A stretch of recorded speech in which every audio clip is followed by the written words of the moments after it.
ABD Podcast, toute l'information vulgarisée sur les sciences du sport appliquées au terrain. Préparation physique, réathlétisation, réhabilitation fonctionnelle, prévention, récupération, vous apprendrez tout des meilleurs experts de la planète prépa physique. Bonjour à tous, Aurélien Broussal-Derval pour un nouvel épisode ABD Podcast. Je reçois aujourd'hui Fred Belouz. Fred. Salut Aurélien, tu vas bien? Ouais, ça va et toi? Parfaitement. Super, merci de venir nous voir, c'est cool. On va parler un petit peu d'endurance, de running, de prépa physique, puisque Fred, outre son poste d'entraîneur au Stade Français, des fondeurs, tu t'entends? Voilà, du groupe élite demi-fond-fond.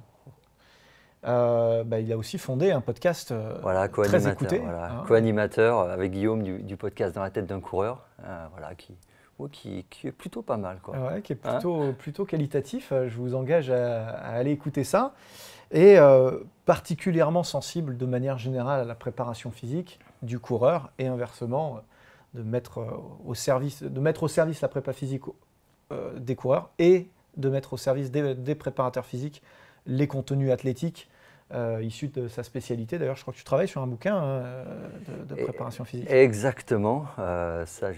On en dit un peu, peut-être. On peut en dire deux mots, mais bien sûr. L'idée, en fait, c'était vraiment, notamment dans le domaine de la course à pied, on a de grosses lacunes sur la préparation physique.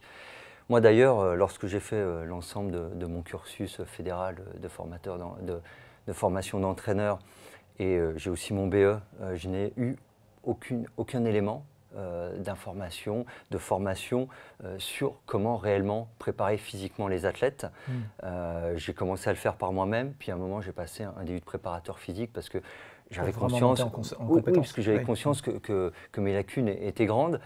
Et en fait, moi j'ai constaté que ce n'était pas que les miennes, c'est finalement l'ensemble de notre domaine, domaine athlétique, qui est assez lacunaire un peu sur ce domaine-là.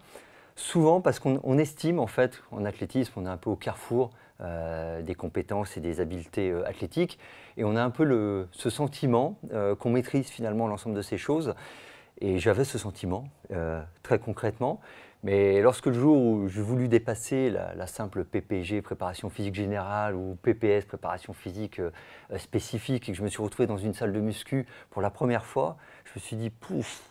On passe à côté de quelque chose. Il y a des haltères, il y a des poids, mais comment je gère tout ça? Quel type d'exercice je fais? Et puis à quelle intensité, quelle charge? Vraiment, je me suis rendu compte que j'étais une bille, il faut dire concrètement les choses, j'étais une bille, et là vraiment je me suis intéressé au sujet, et qu'encore un sujet très méconnu du coup, et souvent quand vous parlez, même avec un certain nombre d'entraîneurs de très haut niveau, la musculation, ça se résume à quelques squats, quelques exercices de PPG, des fentes, des foulées bondissantes, et puis basta, sans aucune périodisation, planification, et sans même en comprendre le réel intérêt et le réel but. Voilà, très, très concrètement. Souvent, quand vous parlez préparation physique, le seul truc dont on va vous parler, c'est la prévention des blessures. Et lorsqu'on vous dit ça, vous comprenez que la personne qui vous répond, en fait, elle ne s'est pas forcément intéressée aux recherches sur le sujet. Et elle n'a pas compris finalement tout ce que pouvait apporter la préparation physique, et notamment le travail de force, de puissance et d'explosivité à un coureur, notamment de demi-fond et de fond. Alors, en attendant que ce livre sorte très prochainement, du coup, c'est le thème de ce podcast. On va prendre un petit peu d'avance. Les poids et haltères en préparation physique du coureur. Voilà. Au service de la course à pied. Je sais que toi, tu as une vision là-dessus qui est... Moi, elle est vraiment précise et je dirais presque catégorique. Je n'osais pas te dire le mot. Voilà, non mais tu peux le dire, je l'assume. C'est toi qui le dis. Je l'assume, vraiment une position catégorique sur le sujet, parce que j'estime que sincèrement, l'athlète qui veut vraiment être performant et qui fait l'impasse sur le fait de mettre les pieds dans une salle de musculation passe à côté de la performance vraiment optimisée. Très concrètement, comme je le disais, on a souvent tendance, en tout cas dans le milieu de la course à pied, de l'athlétisme, à penser, en tout cas dans le demi-fond et le fond, que la musculation vient uniquement, on va dire, dans une optique prophylactique de prévention des blessures. Or, depuis 2013 déjà, on a une méta-analyse qui a été réalisée par Inigo Mujica, donc voilà, pas la peine de dire que c'est très sérieux, et qui a relevé toutes les études qui avaient été faites sur le sujet et qui montrent concrètement qu'à part la VMA, à part la VO2 max, plus concrètement, tous les indicateurs et marqueurs de performance sont influencés positivement par le travail en force, que ce soit l'économie de course, la capacité d'endurance, le seuil, l'effet tampon. On a énormément de marqueurs qui sont positifs, qui agissent positivement et qui influencent la performance, qui sont favorisés par la musculation. Et parallèlement, aucune, ce qu'on pourrait appeler contre-indication, aucun effet délétère de la musculation. Aucune justification de ne pas utiliser la musculation. Exact. Et on va prendre un exemple souvent, la prise de masse, parce que c'est souvent un peu le poids pour un coureur de demi-fond et de fond est quelque chose, entre guillemets, qui l'obsède un peu, parce qu'on ne veut pas être trop lourd. Il y a souvent un peu ce fantasme autour de la prise de poids lorsqu'on va faire de la musculation. Immédiatement, on se transformerait en culturiste. Exactement, alors que les choses soient claires. En 2 semaines. Voilà, en 2 semaines ou même avec 2 séances par semaine. Voilà, déjà, un athlète qui fait 2 à 3 séances par semaine de muscu en charge additionnelle, c'est vraiment un athlète élite. Très concrètement, et même eux, souvent, ils se réduisent à 2 séances. Il n'y aura pas de prise de masse pour une raison très simple. Lorsqu'on a une activité d'endurance assez poussée, il y a une protéine qui s'appelle la protéine mTOR, qui est une protéine qui est notamment responsable de l'hypertrophie musculaire.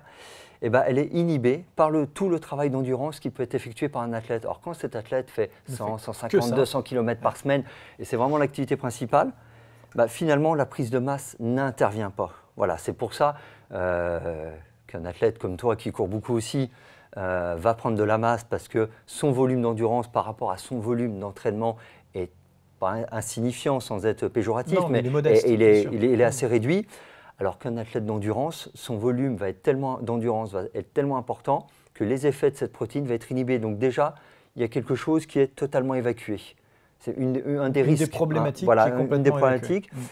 Et après, comme je vous disais, il y a tous les autres marqueurs, notamment sur l'économie de course, l'amélioration du seuil, la résistance à la lactatémie très haute, pour ne pas parler d'acide lactique, on ne va pas employer des termes polémiques, mais voilà, pour résumer, pour ceux qui ne connaissent pas forcément tous les détails, sont influencés positivement. Donc c'est vraiment un travail qui est essentiel lorsqu'on veut aller vers la performance. Et évidemment, ça va contribuer à prévenir les blessures, mais si on le fait comme objectif absolu, on passe à côté de tout le réel intérêt du travail de musculation, très concrètement. Je crois que l'erreur fondamentale, c'est peut-être un peu le cadre, c'est ce que j'appelle les nécessités théoriques pour passer les limites de la vulgarisation quelque part. Pour transmettre un message, à un moment donné, on crée des cases, on fait des petites boîtes, on essaye de simplifier à mort. Et à force de simplifier à mort, parfois on dit des contre-vérités. Et donc, par exemple, dans les qualités physiques, on a découpé les choses comme ça. On a dit il y a quelque part la force, la vitesse, la puissance, on va dire le sac neuromusculaire, qui elles-mêmes d'ailleurs sont cloisonnées en boîte. Et puis de l'autre côté, on a les qualités d'endurance, qui elles aussi ont été cloisonnées en boîte. On n'en revient toujours pas de ça, de dire voilà, la capacité lactique, la PMA, la capacité aérobie, comme si on ne pouvait pas aller et venir, comme s'il n'y avait pas des jauges différentielles qui vont évoluer en fonction des intensités. Et du coup, en coupant neuromusculaire et métabolique, quelque part, on a dit soit tu fais de l'endurance, mec, soit tu fais de la force, mais tu ne peux pas faire les deux. C'est exactement ça. Et en plus, alors moi, je reprends souvent cette phrase d'un de mes formateurs en préparation physique, que j'ai eu la chance de côtoyer directement et que tu connais bien, puisqu'il s'agit de Frédéric Aubert, et qui a cette phrase vraiment assez intéressante et tellement juste: on n'apprend pas à faire A en faisant comme. C'est-à-dire qu'il ne suffit pas juste de courir pour bien courir. Et c'est valable pour toutes les disciplines. Là, je parle pour la course puisque c'est mon domaine.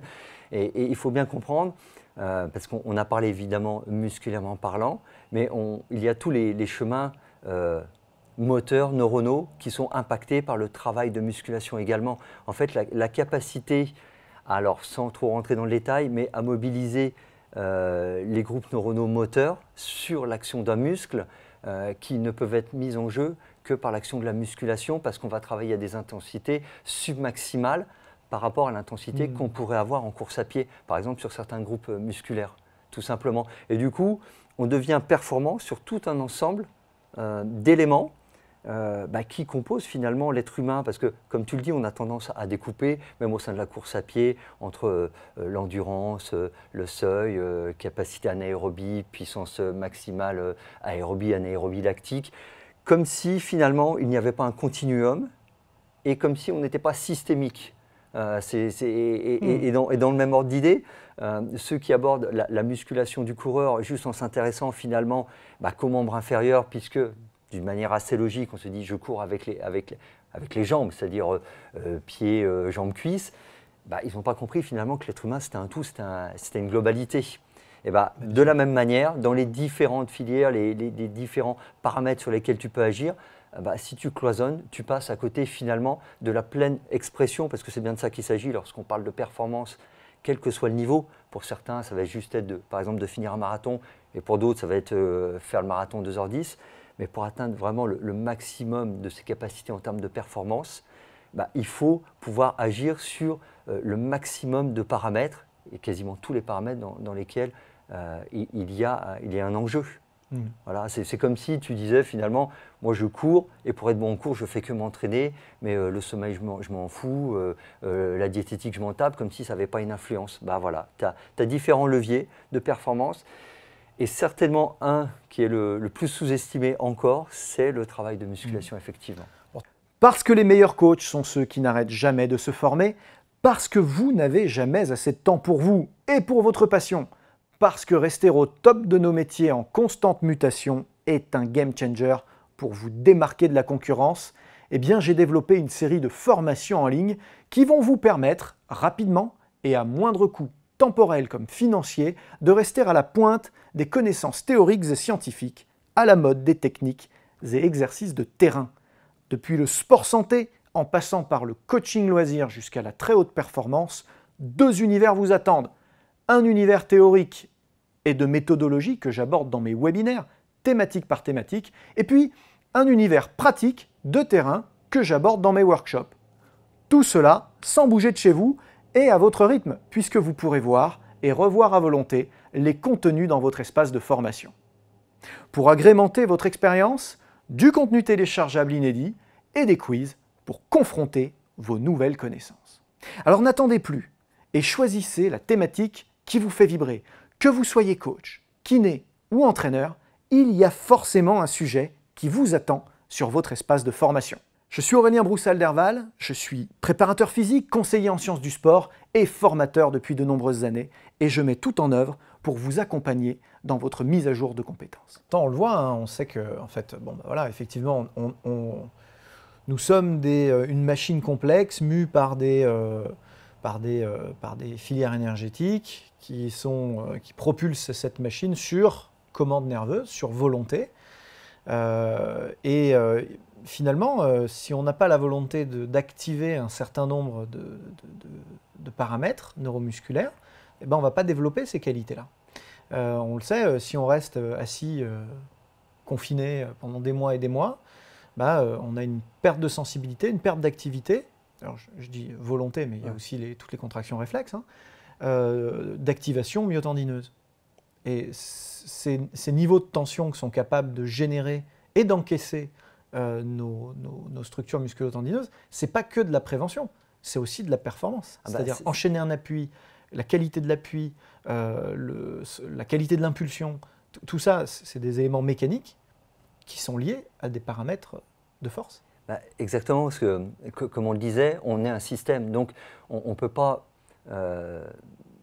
délimiter l'action musculaire à la pure action musculaire et la disjoindre finalement de tout le réseau neurologique, qui soit sympathique, parasympathique, orthosympathique, qu'il soit volontaire ou involontaire. Et c'est là aussi que tout le travail de proprioception intervient et qu'on doit bien coordonner avec un travail de musculation-force. Parce qu'effectivement, on va avoir une réponse motrice à une commande neurologique et qui est soumise à des intensités. Et c'est là aussi qu'on touche une limite lorsqu'on travaille qu'en PPG et PPS, c'est qu'on ne travaille pas à des intensités suffisantes, avec des charges suffisamment stimulantes pour pouvoir bien, activer l'ensemble neuromusculaire. Et un des risques également, même si les choses dans la littérature scientifique prêtent un peu à discussion encore, c'est le fait d'avoir un modèle de renforcement musculation trop spécifique, nous fait faire des exercices en sous-maximal, et du coup, lorsqu'on a besoin d'une activation submaximale, le message est perturbé en fait. C'est-à-dire que concrètement, si je fais mes exercices de renforcement sur des exercices qui copient le mouvement de course à pied, j'habitue mes muscles finalement à travailler à des intensités qui ne sont pas celles à laquelle je veux les recruter. Donc il s'agit à un moment de pouvoir avoir une action sur les muscles, sur les groupes musculaires, à des intensités vraiment plus hautes, mais qu'on n'atteindra qu'avec des exercices différenciés du mouvement de course et avec charge additionnelle, tout simplement.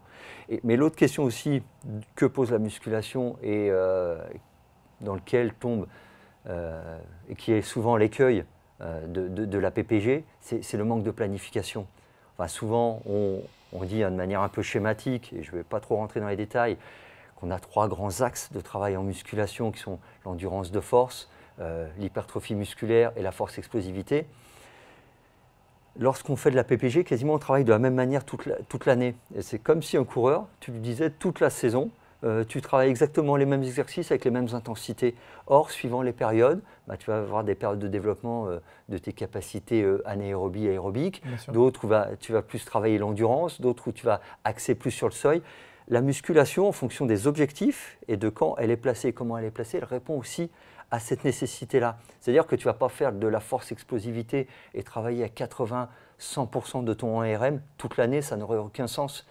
Mais de la même manière, travailler toute l'année à 60-70% de ton 1RM, ça n'a aucun sens non plus. Bien sûr. Voilà, c'est une problématique. C'est même une culture, c'est vrai qu'il y a beaucoup de sports d'endurance, hein, pas que athlétique, qui ont au mieux quand ils sont éveillés au poids et haltères, qui ont cette démarche de constance, on fait toujours la même chose, on sait, hein, qui ont un circuit, toujours le même, depuis la nuit des temps et toute l'année.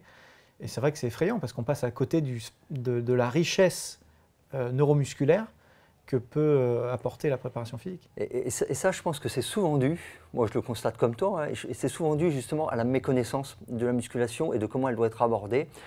Souvent, très concrètement, il faut le dire assez honnêtement, il y en a beaucoup qui arrivent dans les salles de musculation, je parle de coureurs et voire même d'entraîneurs, et qui font un peu les poids aux doigts mouillés. Ouais. C'est-à-dire c'est comme si le même athlète, lorsqu'il arrive sur la piste et qu'il a une séance de fractionné, il dirait bon, je le fais un peu comme ça, aux doigts mouillés, un peu je vois où le vent tourne et puis je pétais l'allure. Non, à 80%. Voilà, et en fait, ils n'ont pas connaissance. Finalement, je parlais de 1 RM, hein, de la répétition maximale sur une rep. Rien que cette donnée-là, elle est inconnue d'énormément d'entraîneurs et d'athlètes. C'est-à-dire que finalement, ils ne connaissent pas tout l'éventail d'intensité sur lequel ils peuvent intervenir, comme si le fait de faire de la musculation ne se faisait qu'à une intensité donnée. C'est comme si on leur disait, vous ne courez, mais toujours qu'à la même intensité. Là, ils diraient, non, t'es fou, parce qu'il faut avoir un éventail des possibles le plus élargi possible. C'est la même chose en musculation. Suivant que tu charges ta barre à 100%, à 85, à 70, 50, tu ne vas pas travailler le même nombre de reps, le même type d'exercice, avec les mêmes récupérations, ce qui font les bases mêmes d'un entraînement, quelle que soit la discipline, puisqu'une séance, elle est quand même conditionnée par ces éléments-là, combien je fais de répétitions, combien je mets de récup, et quelle intensité je mets, ou quel type d'exercice je choisis, tout simplement. Et même au sein d'un exercice, comment je gère, on va dire, ce qu'on va appeler les différents tempos. Est-ce que je le fais d'une manière linéaire, par exemple un squat, prenons le fameux exercice du squat qui est certainement, tout sport confondu, l'exercice le plus pratiqué. Est-ce que le temps de descente doit être égal au temps de montée? Est-ce que je peux dissocier ces tempos? Est-ce que je mets des temps de blocage? Est-ce que je mets des temps de blocage? Et comment je le fais? Et à quelle période de l'année? Parce qu'on ne répondra pas aux mêmes besoins et aux mêmes attentes suivant comment on réalise cet exercice-là. Donc on voit que sur un exercice aussi simple que ça, on a une palette suivant la charge et la manière dont on l'exécute, qui est, je ne veux pas dire infinie, mais qui est en tout cas extrêmement grande, et qu'on n'exploite pas du tout. Et du coup, on passe à côté de l'essentiel. Alors du coup, et on finira peut-être là-dessus, il y a deux grandes problématiques qui touchent les gens qui nous écoutent, ou leurs clients, ou leurs patients, qui sont complètement différentes en fonction du niveau d'intervention. C'est-à-dire que sur un débutant complet, ou quelqu'un, ou même sans être débutant complet, un coureur un coureur qui court 2 fois semaine, 3 fois semaine, il a une problématique de temps qui est évidente. Donc du coup, je vais te demander dans la foulée quelles sont tes préconisations pour ce public-là, qui est sportif, hein, je veux dire 2 fois, 3 fois semaine, c'est quelqu'un qui prend soin de lui, qui s'entraîne, qui commence peut-être même à avoir un petit niveau, hein, ça peut déjà bien courir hein, sur ce rythme-là. Et puis de l'autre côté, le sportif de très haut niveau, qui a un autre problème de temps, mais un problème de temps quand même, c'est que lui, par contre, il a un volume, il faut qu'il fasse des kilomètres, il faut qu'il bouffe du kilomètre pour être au niveau. Et du coup, quelles sont tes préconisations? Parce que c'est peut-être revenir à déshabiller Paul pour habiller Jean, mais ça peut être le dernier argument qu'on te servira. Alors déjà, moi que les choses soient claires, et puis je suis plutôt réputé pour un entraîneur qui donne pas mal de volume en termes kilométriques hebdomadaires par rapport aux athlètes que j'entraîne. Mais je pense qu'on aura toujours intérêt, entre guillemets, à sacrifier une séance de course pour une séance de musculation. Enfin, de toute façon, quand on a un athlète élite, quand on a un athlète de haut niveau, on n'y échappe pas. Hors période de compétition, on est à 1-2 séances par semaine de musculation de 1 heure à 2 heures, suivant le travail qu'on réalise. 1 à 2 séances par semaine. Voilà, 1 à 2 séances de 1 à 2 heures par semaine. Paraît, pour le coup, là, je trouve ça très raisonnable. Voilà, ça ne paraît pas compromettre de manière significative le volume global. Pas du tout, et surtout avec l'intérêt qu'on en retire derrière. Après, pour la personne que tu évoquais, qui est plus sur 2, 3, voire même 4 séances par semaine, l'idée, c'est de pouvoir jongler. C'est-à-dire que, par exemple, une semaine, je fais une séance de muscu d'1 heure, 1 heure et demie, et l'autre semaine, je n'en fais pas. Je pense qu'il faut aussi savoir jongler, évidemment en fonction de ses objectifs, du plaisir qu'on retire, mais aussi comprendre l'intérêt qu'on a à avoir cette pratique-là. Mais il y a quand même, moi je pose quand même une alerte aussi, parce qu'on voit beaucoup de gens qui suivent un peu ce qui se fait sur les réseaux. On est à l'heure des réseaux, et moi-même je suis assez actif sur les réseaux, donc l'idée c'est pas de critiquer ça, mais c'est vraiment quand on débute dans ce domaine-là, notamment quand on débute aussi en charge additionnelle, c'est quand même de se faire accompagner, parce que en musculation, je dirais plus que dans d'autres domaines, la justesse d'exécution technique est primordiale, notamment là pour le coup pour ne pas se blesser. Parce qu'il faut très concrètement… Ah oui, mal fait, on peut se faire plus de mal que de bien. Un squat, il faut savoir le faire. Comme je disais, c'est certainement l'exercice qui est le plus réalisé par l'ensemble des sportifs sur la planète entière. Mais tu le vois assez souvent, pas très bien réalisé. Faut être assez honnête. Donc, au moins avoir les bases pour, au début, pas forcément charger très lourd. Et puis après, il y a savoir déterminer ses charges d'intensité maximale, c'est un RM, mais vraiment pas se dire si je fais une séance de muscu à la place d'une séance de course, eh ben, j'y perds. Non, parce que des fois, à l'inverse, on y gagnera. C'est aussi simple que ça. Après, il s'agit d'avoir la planification adéquate, évidemment, et que si on s'entraîne que 2-3 fois par semaine, ça peut-être à rien de se caler une séance à chaque fois. Il y a des exercices de renforcement, notamment ce qui est très important pour tout ce qui est les coureurs, tout ce qui concerne la ceinture abdominale et lombaire. On peut rajouter des petits exercices à la fin des séances d'endurance. Un peu modulaire, bien sûr. 10, 15. Et lorsqu'on fait vraiment une séance de muscu, on se consacre sur deux aspects, les membres inférieurs et les membres supérieurs. Là, j'insiste vraiment sur cet aspect-là. Ne pas se concentrer que sur un travail de jambes et aller sur des exercices qui sont non spécifiques, qui paraissent assez éloignés. Faire de la presse, faire du squat, faire du travail d'ischio vraiment spécifique, polarisé, et pas forcément rechercher des exercices qui soient dans une exécution spécifique ressemblante à la pratique. Par contre, derrière, il faudra organiser le transfert. Parce que c'est ça aussi un peu là où on pêche souvent. C'est-à-dire qu'on fait de la muscu un peu des fois pour faire de la muscu, mais on n'organise pas le transfert derrière. Alors ça peut se faire de manière très simple. Juste derrière une séance de muscu, on peut se faire une petite séance que certains appellent les séances de VMA de récup, genre du 30-30 pendant 10 minutes, mais on sort d'une séance de muscu, donc ça va pas être à l'intensité comme si on était frais, on n'avait pas fait de séance de muscu, ou se faire une petite séance de côte derrière, une petite côte de 30, 40 mètres, tout simplement pour réinvestir assez rapidement le travail qu'on a fait en musculation sur notre pratique à nous, qui est la pratique de la course à pied. Et là c'est vraiment un enjeu qui est fondamental. Et après, vraiment, au sein même de la séance, on a tout un tas d'exercices sur stepper ou réaliser des éducatifs à une certaine intensité qui peuvent aider également. Je dépasse un tout petit peu le thème et le temps d'ailleurs, mais c'est pas grave parce que ça m'intéresse de savoir ton point de vue là-dessus.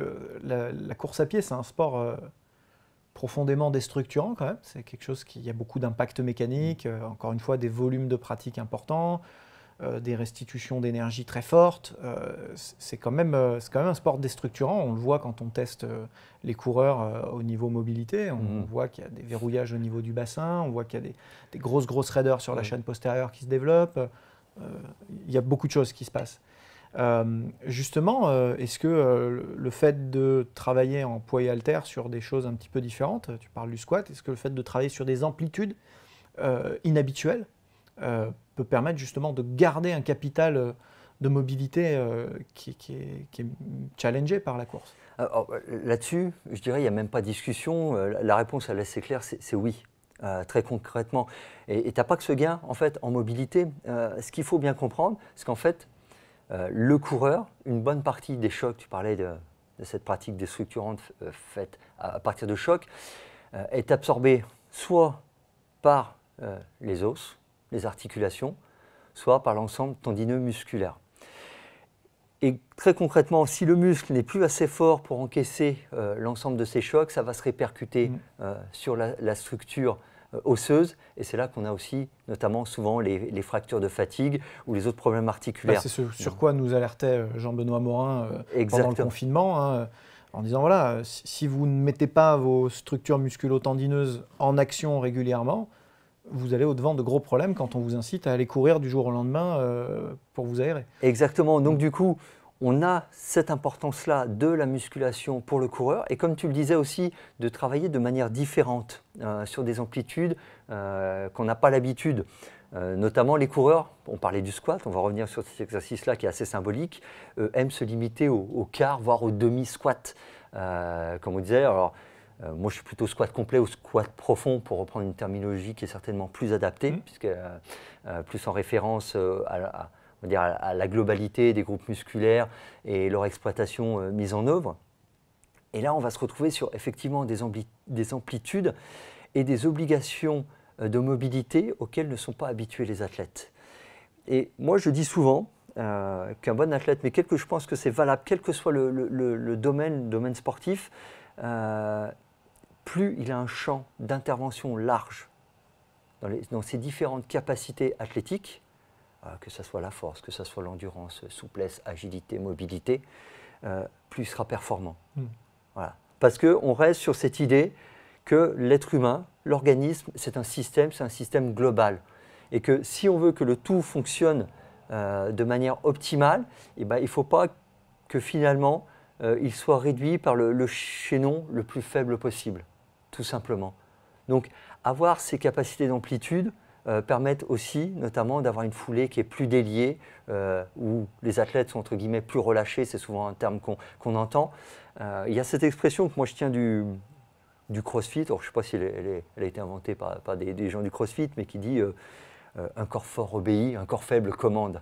Et j'adore l'apprendre parce qu'elle est tellement vraie et on est en plein dedans. Vraiment, plus on va renforcer notre corps dans les différentes dimensions, plus on va être opérant et performant, tout simplement. Eh ben, c'est un super mot de la fin. Écoute Fred, c'est super d'être venu partager avec nous ce point de vue sans langue de bois et sans ambiguïté. Je crois que le message est clairement passé. N'hésitez pas à vous abonner au podcast Dans la tête d'un coureur. Passionnant, plein de thèmes similaires y sont abordés. En tout cas, vous pouvez nous écouter sur toutes les plateformes de streaming. Nous regarder sur YouTube ou en version augmentée sur mon site. N'oubliez pas qu'il y a des épisodes inédits qui vous attendent sur le e-campus de transfert. Je vous remercie de nous avoir écoutés, je vous remercie aussi de votre fidélité et je vous dis à très bientôt. Merci Aurélien, salut. Salut Fred. C'était ABD Podcast, votre émission 100% préparation physique et sciences du sport. Abonnez-vous, suivez-nous, partagez-nous. Écoutez-nous sur Google Podcast, iTunes, Deezer, Spotify. Regardez-nous sur YouTube ou directement sur www.broussal-derval.com.